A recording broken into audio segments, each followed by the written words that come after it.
Republic Kannada. ನಾನು ಅಶ್ವಿನಿ ದೇವಾಡಿಗ. ಮುಂದಿನ ಸುದ್ದಿಗಳನ್ನ ಕೊಡೋದಕ್ಕೆ ನನ್ನ ಕಲೀಗ್ ರಂಜಿತ್ ಶಿರಿಯಾರ್ ಜಾಯಿನ್ ಆಗಿದ್ದಾರೆ. ಓಟು ರಂಜಿತ್. Thank you Ashwini.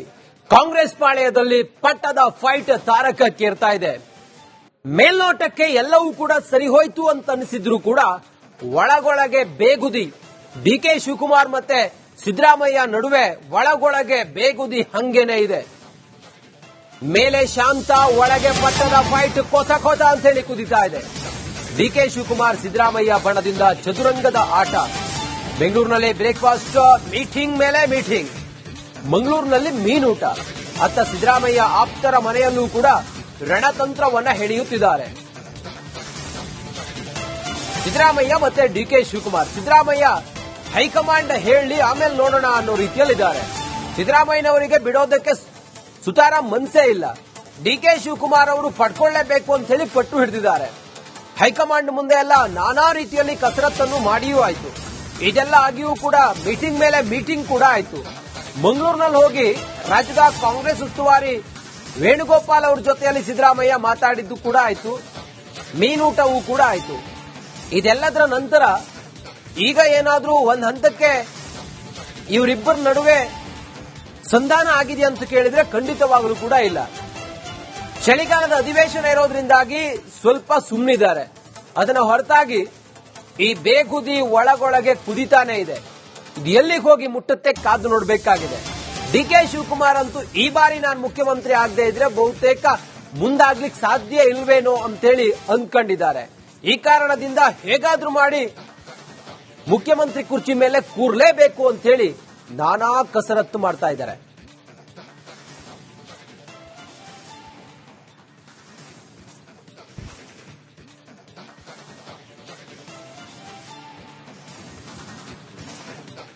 ಸಿದ್ದರಾಮಯ್ಯನವರ ಆಪ್ತ ಬಳಗದಲ್ಲಿ ಗುರುತಿಸಿಕೊಂಡ ಸತೀಶ್ ಜಾರಕಿಹೊಳಿ ಅವರು ಸಿದ್ದರಾಮಯ್ಯನವರು ಮುಖ್ಯಮಂತ್ರಿ ಕುರ್ಚಿಯಲ್ಲೇ ಮುಂದುವರಿಬೇಕು ಅನ್ನೋ ಕಾರಣಕ್ಕೋಸ್ಕರ ನಾನಾ ಪ್ರಯತ್ನವನ್ನ ಮಾಡಿದ್ರು. ಈಗ ಸತೀಶ್ ಜಾರಕಿಹೊಳಿ ನಿವಾಸದಲ್ಲಿ ಸರಣಿ ರಣತಂತ್ರದ ಸಭೆ ನಡೀತಾ ಇದೆ. ಮೊನ್ನೆ ಡಾಕ್ಟರ್ ಜಿ ಪರಮೇಶ್ವರ್ ಸತೀಶ್ ಜಾರಕಿಹೊಳಿ ಸಭೆ ಮಾಡಿದ್ರು. 20 ನಿಮಿಷ ಮಾತುಕತೆಯನ್ನ ಉಭಯ ನಾಯಕರು ನಡೆಸಿದ್ರು. ನಿನ್ನೆಯೂ ಕೂಡ ಸತೀಶ್ ನಿವಾಸದಲ್ಲಿ ಸಂಜೆಯ ಟೀ ಪಾರ್ಟಿ ಕೂಡ ಇತ್ತು. ಸತೀಶ್, ಪರಮೇಶ್ವರ್, ಬಿಕೆ ಹರಿಪ್ರಸಾದ್ ಚರ್ಚೆ ಮಾಡಿದ್ದಾರೆ. ಬ್ರೇಕ್ಫಾಸ್ಟ್, ಸಿಎಂ ವೈರಾಗ್ಯದ ಮಾತಿನ ಬಗ್ಗೆಯೂ ಕೂಡ ಚರ್ಚೆ ಮಾಡಿದ್ದಾರೆ. ಸಿಎಂ ಪರವಾಗಿ ತಂತ್ರಗಾರಿಕೆ ರೂಪಿಸೋದಕ್ಕೆ ನಡೆದ ಸಭೆ ಅಂತೇಳಿ ಹೇಳ್ತಾ ಇದ್ದಾರೆ. ಹೇಗಾದ್ರೂ ಮಾಡಿ ಮುಖ್ಯಮಂತ್ರಿಗಳನ್ನ ಇನ್ನುಳಿದಂತ 2.5 ವರ್ಷಗಳ ಕಾಲ ಸಿದ್ದರಾಮಯ್ಯನವರೇ ಇರಬೇಕು ಅನ್ನೋದು ಇವರೆಲ್ಲರ ಒತ್ತಾಯವೂ ಆಗಿದೆ.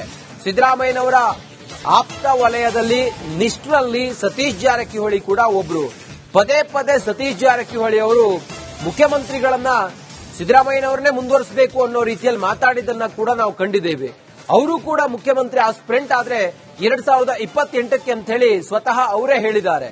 ಇದೆಲ್ಲದರ ನಡುವೆ ಇದು ಎಲ್ಲಿಗೆ ಹೋಗಿ ತಲುಪುತ್ತೆ ಈ ಮೀಟಿಂಗ್ಗಳು ಅನ್ನೋದನ್ನ ಕಾದು ನೋಡಬೇಕು.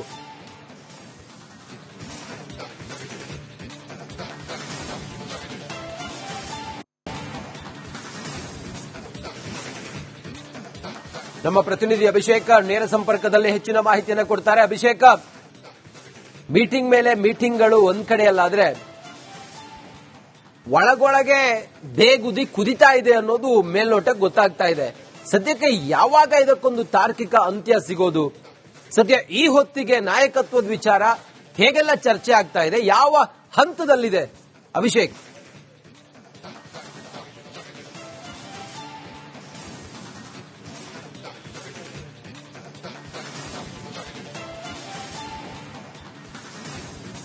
ರಂಜಿತ್, ಮೊದಲನೇದಾಗಿ ಸಿಎಂ ಹಾಗೂ ಡಿಸಿಎಂ ರವರ ಉಭಯ ನಿವಾಸಗಳಲ್ಲಿ ಬ್ರೇಕ್ಫಾಸ್ಟ್ ಮೀಟಿಂಗ್ ಆಗುತ್ತೆ. ಅಲ್ಲಿಗೆ ನಾವು ಪಕ್ಷದಲ್ಲಿ ಒಗ್ಗಟ್ಟಾಗಿದ್ದೇವೆ, ನಮ್ಮ ನಡುವೆ ಮನಸ್ತಾಪ ಇಲ್ಲ, ವೈಮನಸ್ಸಿಲ್ಲ ಅಂತ ತೋರಿಸುವಂತ ಪ್ರಯತ್ನವನ್ನ ಡಿಕೆ ಶಿವಕುಮಾರ್ ಹಾಗೂ ಸಿದ್ದರಾಮಯ್ಯನವರು ಒಂದ್ ಕಡೆ ಮಾಡ್ತಾರೆ. ಮತ್ತೊಂದ್ ಕಡೆಗೆ ಸಿದ್ದರಾಮಯ್ಯನವರು ವಿಧಾನಸೌಧ ಮೆಟ್ಲಿನಲ್ಲಿ ತ್ಯಾಗದ ಮಾತನಾಡಿದ್ದಾರೆ, ರಾಜಕೀಯ ಶಾಶ್ವತ ಅಲ್ಲ ಅಂತ ಹೇಳಿದ್ದಾರೆ. ಈ ಒಂದು ಹೇಳಿಕೆ ಯಾವ ರೀತಿ ಪರಿಣಾಮ ಬೀರಿದೆ ಅಂದ್ರೆ, ಸತೀಶ್ ಜಾರಕಿಹೊಳಿ ಅವರ ನಿವಾಸದಲ್ಲಿ ಪರಮೇಶ್ವರ್ ಆಗಿರ್ಬೋದು, ಬಿಕೆ ಹರಿಪ್ರಸಾದ್ ಆಗಿರ್ಬೋದು, ಮೊನ್ನೆ ಕೂಡ ಸೇರಿದ್ರು. ನಿನ್ನೆ ಮಂಗಳೂರಿನಿಂದ ಬಂದಂತ ಸಂದರ್ಭದಲ್ಲೂ ಕೂಡ ಸಣ್ಣ ಚಹಾಗೆ ಸೇರಿದ್ದಾರೆ ಅಂತ ಹೇಳಲಾಗ್ತಿದೆ. ಆದ್ರೆ ಈ ರಾಜಕಾರಣಿಗಳು ಸೇರಿದಂತ ಸಂದರ್ಭದಲ್ಲಿ ಆಬ್ವಿಯಸ್ಲಿ ರಾಜಕಾರಣವನ್ನೇ ಮಾತನಾಡ್ತಾರೆ. ಯಾಕಂದ್ರೆ ಸಿಎಂ ಸಿದ್ದರಾಮಯ್ಯನವರು ನೋಡಿದ್ರೆ ತ್ಯಾಗದ ಮಾತಾಡ್ತಿದ್ದಾರೆ, ಯಾವುದು ಶಾಶ್ವತ ಅಲ್ಲ ಅಂತ ಹೇಳ್ತಿದ್ದಾರೆ.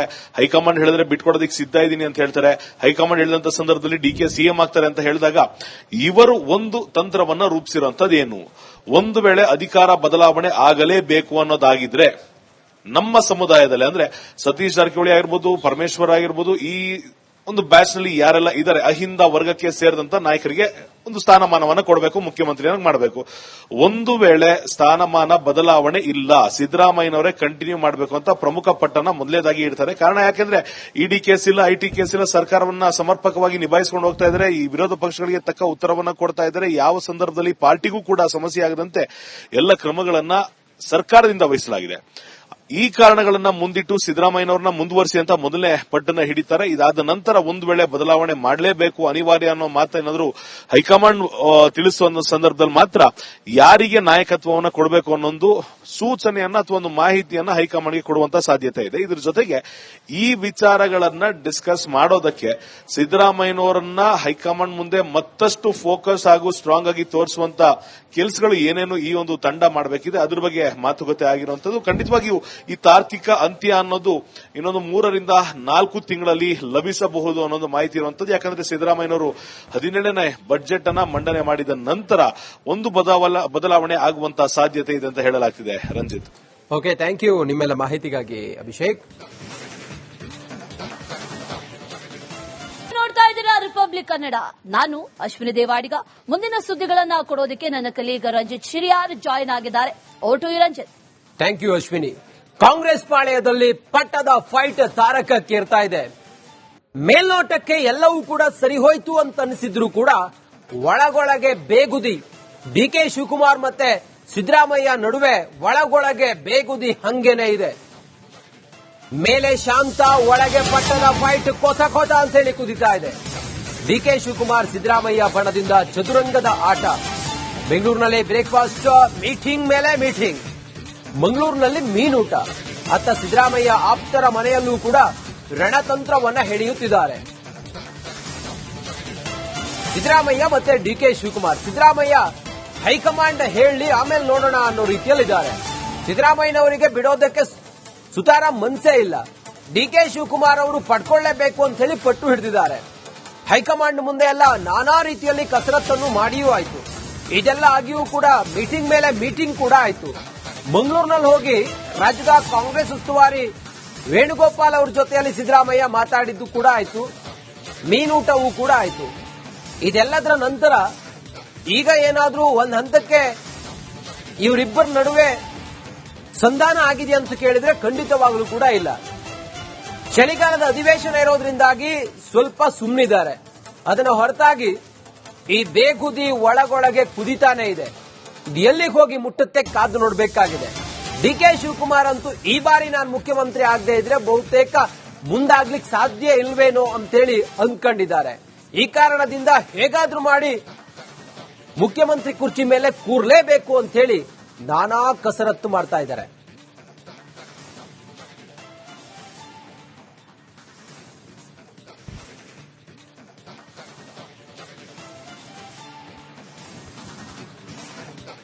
ಸಿದ್ದರಾಮಯ್ಯನವರ ಆಪ್ತ ಬಳಗದಲ್ಲಿ ಗುರುತಿಸಿಕೊಂಡ ಸತೀಶ್ ಜಾರಕಿಹೊಳಿ ಅವರು ಸಿದ್ದರಾಮಯ್ಯನವರು ಮುಖ್ಯಮಂತ್ರಿ ಕುರ್ಚಿಯಲ್ಲೇ ಮುಂದುವರಿಬೇಕು ಅನ್ನೋ ಕಾರಣಕ್ಕೋಸ್ಕರ ನಾನಾ ಪ್ರಯತ್ನವನ್ನ ಮಾಡಿದ್ರು.